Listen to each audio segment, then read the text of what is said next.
अपने अपने बच्चों की तुम ज्यादा से पढ़ाई करो, जात पात भूल करके आपस में इकाई करो, अपने हक की खातिर तुम आज से लड़ाई करो, अपने हक की खातिर तुम आज से लड़ाई कर।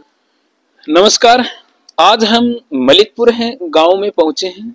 मलिकपुर गांव सोनीपत जिले के अंदर है और सोनीपत जिले के अंदर जो ये मलिकपुर गांव है, यहाँ पर एक कृष्ण कुमार जी हैं जिन्होंने एक जीवन में सोशल वर्क करते हुए इतना काम किया है। हम कृष्ण कुमार जी से आपका जीवन का परिचय और अभी इन्होंने एक हमारी से एक जो गाना सुनाना का काम जो किया था, हम उस गाने के बोल भी सुनना हम भी सुनेंगे और आप सबको भी सुनाने का काम करेंगे। जी कृष्ण कुमार जी, आपका जीवन का एक बार थोड़ा सा जय भीम, नमो बुद्धाय। तो साथियों, बाबा साहेब के बारे में मेरा पहली जानकारी मिली 1981 में एक पत्रिका के माध्यम से, और मैं उसके एक साल बाद 1982 14 अप्रैल 1982 में पहली बार अपना खुद का बनाया हुआ फर्स्ट और लास्ट एक ही गाना मैंने जिंदगी में लिखा है। तो आपके सामने मैं बताऊंगा कि 18 साल की उम्र में मैं सीपीआई एमएल पार्टी, जिसको लोग नक्सलपंथी के रूप से भी पहचानते हैं, मैं वो ज्वाइन किया था। और 1970-71 में मैं लगभग 1.5 साल जेल में भी रहा एज ए राजनीतिक बंदी के रूप से। जेल तो जाने का कई बार मौका मिल गया। कहते हैं हमारे पॉलिटिकल साथी लोग कहते थे कि एक क्रांतिकारी को जो है जेल एक विश्वविद्यालय के रूप से होता है, तो वहां पर जाकर के बहुत कुछ सीखने को मिला। उसी क्रांतिकारी संपर्क से ही मुझे बाबा साहेब के बारे में जानकारी मिली और फिर मैं मान्यवर कांशीराम जी के साथ मेरा बातचीत हुई, एक बार नहीं 2 बार पर्सनल रूप से, और बहुत कुछ उनके पास सीखने को मिला। बहुत कुछ मैंने उनके पास और कुछ जानने को भी कोशिश किया था, लेकिन वो शायद मेरी बात से कुछ नाराज हो गए थे। मेरे कुछ सवाल ऐसे उठ पटांग आ गए जिसमें मान्यवर जी थोड़ा नाराजगी महसूस किए, तो इसीलिए उन्होंने मेरे को फिर जिला सेक्रेटरी भी रिक्रूट किया था। एमएलए के लिए भी घोषणा किया कि बहुजन समाज पार्टी की तरफ से आपको हम एमएलए के लिए रिक्रूट करते हैं। तो उस टाइम पर से जब आप मिले तो जैसे कि आपने बताया है जी, तो उनके चेहरे की हम जानना चाहेंगे, साथियों को भी पहुंचाना चाहेंगे भाई किस प्रकार के उनके भाव थे, किस प्रकार बात। मान्यवर कांशीराम जी के अंदर जो सामाजिक एक बदलाव का जो आंतरिक जो उनकी जो चेष्टा प्रचेष्टा, जो क्रांतिकारी जो रुझान था, वो देख करके मैं 2 बार उनके साथ संपर्क में आया। उनके साथ मैं पर्सनल भी मीटिंग किया और उनका जो सामाजिक जो सामूहिक जो मीटिंग थी ब्रिगेड परेड ग्राउंड धर्मतल्ला में, वहां भी मैं अटेंड किया। तो बहुत अच्छा लगा।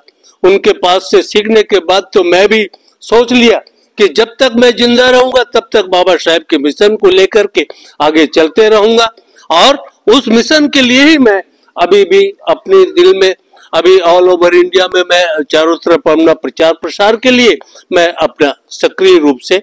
जी, अभी जो आप गाना सुनाने की बात कर रहे थे, तो मैं चाहूंगा कि वो गाना अभी आप दर्शकों को सुनाने का काम करें। तो साथ ही गाना मैंने अपने तरफ से जो पेश किया है, जो बताया आपको पेश करता हूँ, बताना चाहूंगा, सुनाना चाहूंगा, तो सुन लीजिए।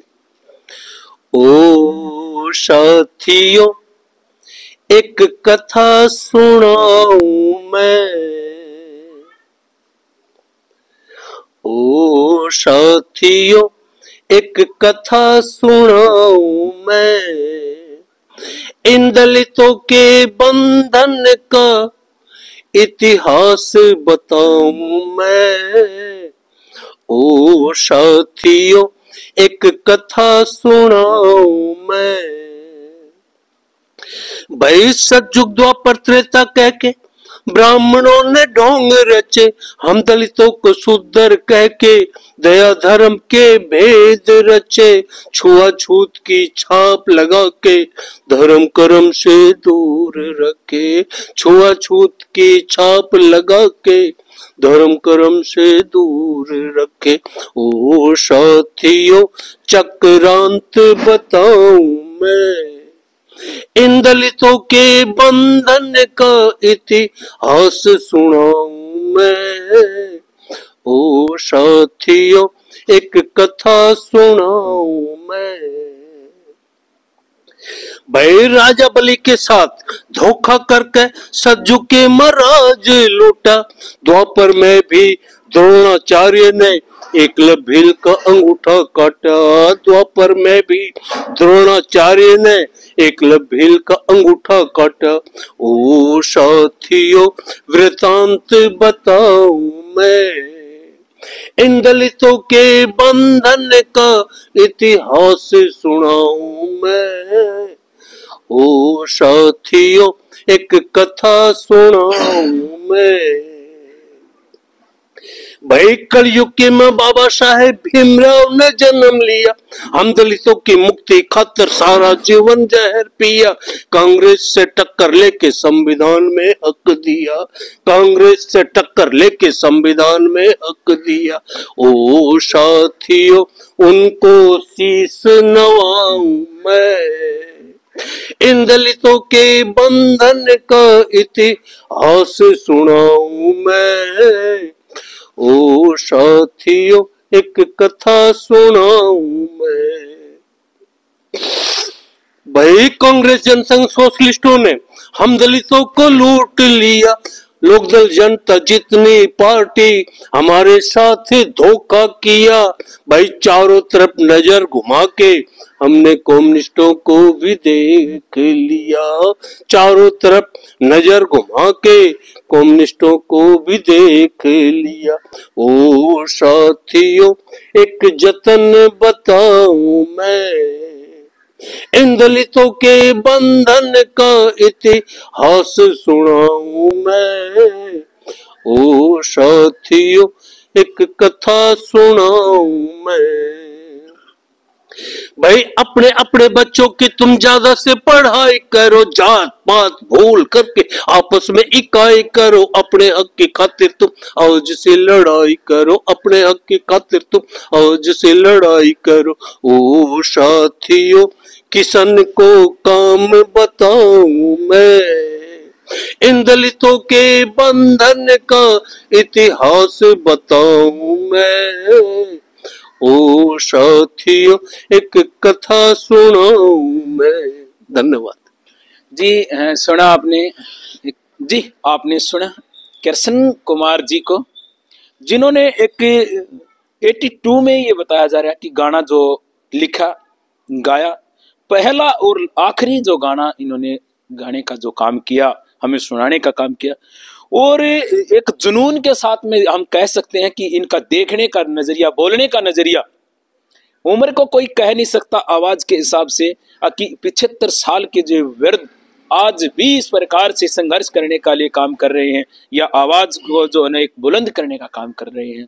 तो 75 साल के वृद्ध को आपने जो सुना, इनकी एक वाणी को सुना, तो हम इनको जो है बहुत बहुत साधुवाद देना चाहेंगे कि मलिकपुर जैसे गांव के अंदर, एक छोटे से गांव के अंदर एक व्यक्ति के अंदर इतना जज्बा, जो इतने सालों से 18 साल की उम्र से जो लग के इसमें संघर्ष में जो लगे, और आज 75 साल जो कवर कर चुके हैं व्यक्ति, तो आज उस अवस्था में जो पहुंचे हैं, जो जिसमें वृद्ध अवस्था कहा जाए, लेकिन आवाज को और जोश को देखकर हमें नहीं लग रहा कि ये अभी वृद्ध है, ये अभी तो ये जवान है, हम ये कहेंगे। तो आप देख रहे हैं MN इंडिया न्यूज। आपको वीडियो अच्छी लगे तो इसको शेयर करना ना भूले साथियों। नमो बुद्धाय, जय भीम।